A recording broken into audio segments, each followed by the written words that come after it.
Mheshimiwa Mwenyekiti, naomba kwanza nianze kumshukuru Mwenyezi Mungu kunipa nafasi ya kusimama ndani ya bunge hili tukufu, lakini nishukuru sana Rais wa Jamhuri ya Muungano wa Tanzania Dr. Samia Suluhu Hassan kwa namna ambavyo amefanikiwa kuleta maendeleo makubwa katika jimbo ninaloliwakilisha, jimbo la Buchosa. Nimpongeze sana Mheshimiwa Waziri wa Fedha, Waziri wa Mipango na Uwekezaji, pamoja na timu nzima walionayo, Katibu Mkuu wa Wizara ya Fedha na timu yote ya wizara kwa kazi ambayo inaendelea kufanyika katika taifa letu. Mheshimiwa Mwenyekiti, nchi yetu imepita kwenye changamoto na inaendelea kupita kwenye changamoto za uchumi, lakini bado naamini kwamba nchi yetu iko salama na uchumi wetu bado uko imara. Pamoja na changamoto zote ambazo dunia inapitia, tumefanikiwa, uchumi wetu umekuwa rated na Moody's kwamba uko kwenye B+ na GDP yetu inakuwa kwa asilimia kuelekea karibia 6%, na debt to GDP, uwiano wa deni letu kwa pato la taifa ni 48%. Inflation yetu ni 3%. Mheshimiwa Mwenyekiti, kwa namna ambavyo dunia inateseka sasa hivi, hii ni hatua kubwa sana. Tuna kila sababu ya kujivuna kama Watanzania. Tumefanikiwa kusimama imara, tumefanikiwa kuwa na uchumi resilient pamoja na changamoto zote ambazo dunia inapitia. Naomba nipongeze sana waheshimiwa wabunge na Watanzania wenzetu kwa jambo hili kubwa. Mheshimiwa Mwenyekiti, Mheshimiwa Waziri Kabudi aliwahi kuniambia kwamba hapa bungeni lazima uendelee kusema na kusema na kusema bila kuchoka. Hatimaye siku moja tutasikika na mabadiliko yatakuja. Na mimi nilikubali na nikasema nitaendelea kusema kila siku, tarudia kusema jambo hata kama ni lile kila siku mpaka mambo yabadilike. Nilizungumza kuhusu hepatitis, mambo yamebadilika, fedha nyingi zimetolewa, bilioni 38 kwa kununua chanjo. Nilizungumza hapa sana kuhusu sheria ya manunuzi ikabadilika. Tukazungumza kuhusu mambo ya coding kwenye Wizara ya Elimu, coding kaingizwa kwenye mtaala. Kwa hiyo kumbe nimejifunza hapa ndani ni kuendelea kusema bila kuchoka. Na hilo mimi nimeamua kulifanya katika muda wote ambao nitakuwa hapa bungeni. Nawashukuru sana wananchi wa Buchosa kunipa heshima ya kuwa mbunge wao, na niendelee kuiomba serikali ikamilishe ujenzi wa barabara ya lami ambao tumeanza. Hatujawahi kuwa na lami Buchosa, lakini safari hii Mheshimiwa Mwenyekiti, nishukuru sana serikali. Kwa mara ya kwanza wananchi wanashuhudia Wachina wanafanya kazi usiku na mchana kujenga lami jimboni kwetu. Nikumbushe pia kuhusu kivuko chetu cha Kome Nyakaliro.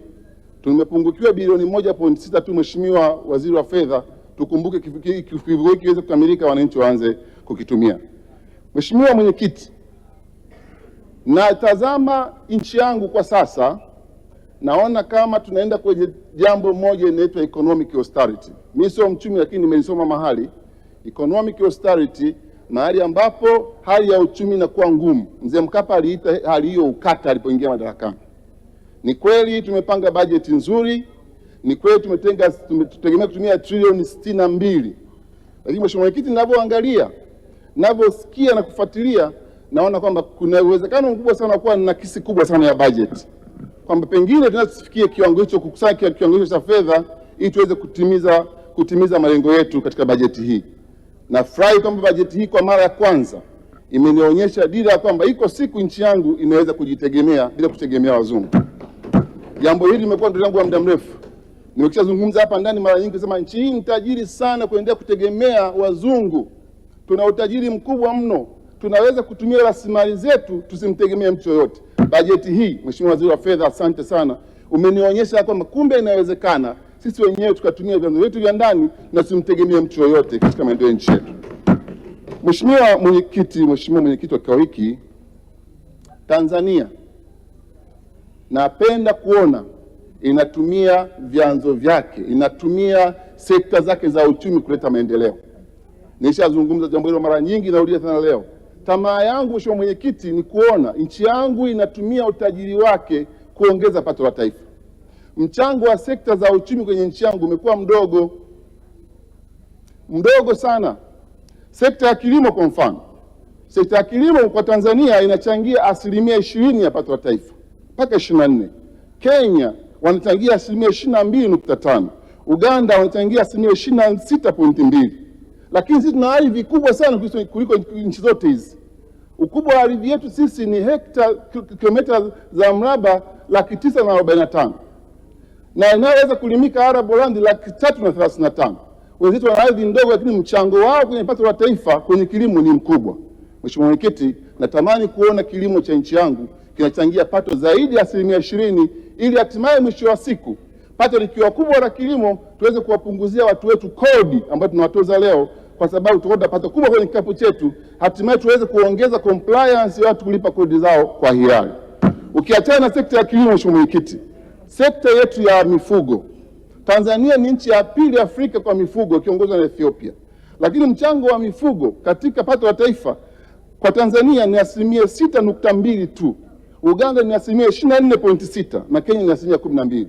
Unaona kama mchango wa mifugo ni mdogo. Namshukuru Rais wa Jamhuri ya Muungano wa Tanzania, ameamua kuchanja mifugo yote katika nchi yetu tangu sasa, ili mifugo yetu ikubalike kuuzwa nje ya nchi. Kwa kufanya hivi, pato letu kutokana na mifugo litaongezeka. Upande wa uvuvi, Mheshimiwa Mwenyekiti, tuna maji mengi kuliko Uganda, tuna maji mengi kuliko Kenya, lakini mchango wa uvuvi kwa pato la taifa ni kwa Tanzania ni 1.7%. Kwa wenzetu Kenya ni 0.8% na Uganda ni 2%. Kwa hiyo kila sababu, Mheshimiwa Mwenyekiti, ya kuhakikisha kwamba sekta za uchumi zinachangia pato la taifa. Jambo la pili, Mheshimiwa Mwenyekiti, TRA wanajitahidi sana kukusanya fedha, na wapongeze TRA, wanajitahidi kadri ya uwezo kukusanya fedha, lakini Mheshimiwa Mwenyekiti, kuna upotevu mkubwa sana wa mapato. Nimesimama leo hapa kuomba sheria zetu tulizotunga za kudhibiti wizi katika nchi hii zitumike. Nimeshazungumza mara nyingi na rudia tena leo, vinginevyo utakusanya fedha alafu zitavuja.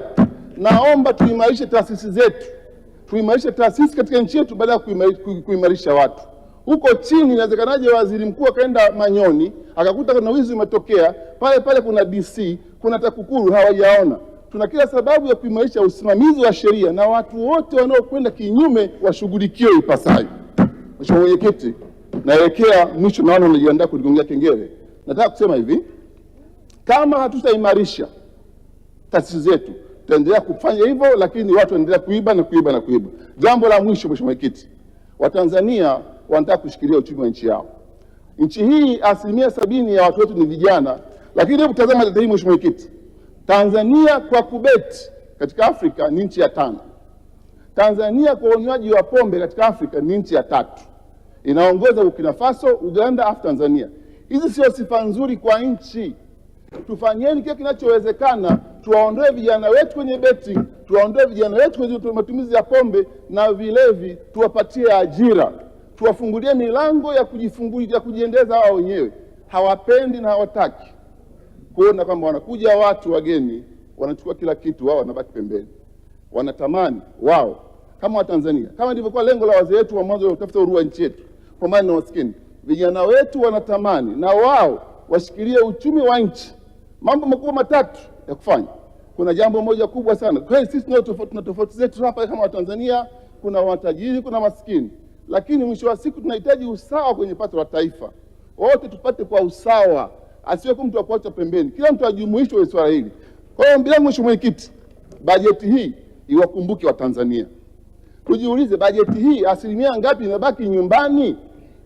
Tunaweza katika fedha zote hizi, lakini 70% kaenda nchi za nje kwa wenzetu. Hawa tunawapelekea.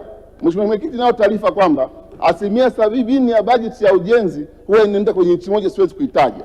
Lakini hapa nyumbani kuna wakandarasi wengi, walipo fedha zao kwa wakati wasiendelee kufilisika. Kwa hiyo bajeti hii tulionao, Mheshimiwa Mwenyekiti, isaidie kubaki nyumbani. Hapa sisi ni nyumbani kwetu, tutabaki hapa, hatutaondoka. Hawa watu tunawapa fedha hizi wataondoka, watatuachia nchi yetu. Mheshimiwa Mwenyekiti na wabunge wenzangu, naombeni sana katika misimamo yetu, na waziri wa fedha ni waziri mzalendo, Mheshimiwa waziri wa mipango ni waziri mzalendo. Simamieni Watanzania wasikae kando ya uchumi wao. Baada ya hayo, Mheshimiwa Mwenyekiti, naomba niombe wazazi wa taifa hili walee watoto wao vizuri, wasiachie watoto serikali. Tukilea watoto wetu vizuri, tutakuwa na watoto wazuri, wataleta sifa kwa taifa na sifa kwa ulimwengu, na watapeleka nchi yetu mbele. Waziri wa fedha, waziri wa elimu, na kuomba wafundishe vijana wetu, wape elimu ya kuwasaidia kupambana katika ulimwengu ujao. Bila hivyo hatutaweza kufikia malengo tuliyojiwekea mwaka 2050. Mungu wa mbinguni awabariki sana. Naunga mkono hoja. Asante sana. Nilimuita mtaa mzima unajua maisha ni mwendo wa chapchap.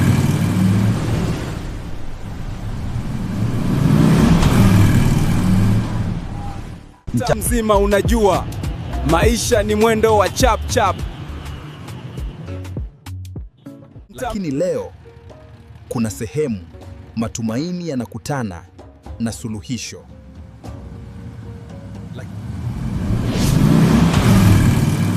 Kwa nini unahangaika? Njoo wezesha Mzawa Microfinance. Punguza stress, ongeza maendeleo.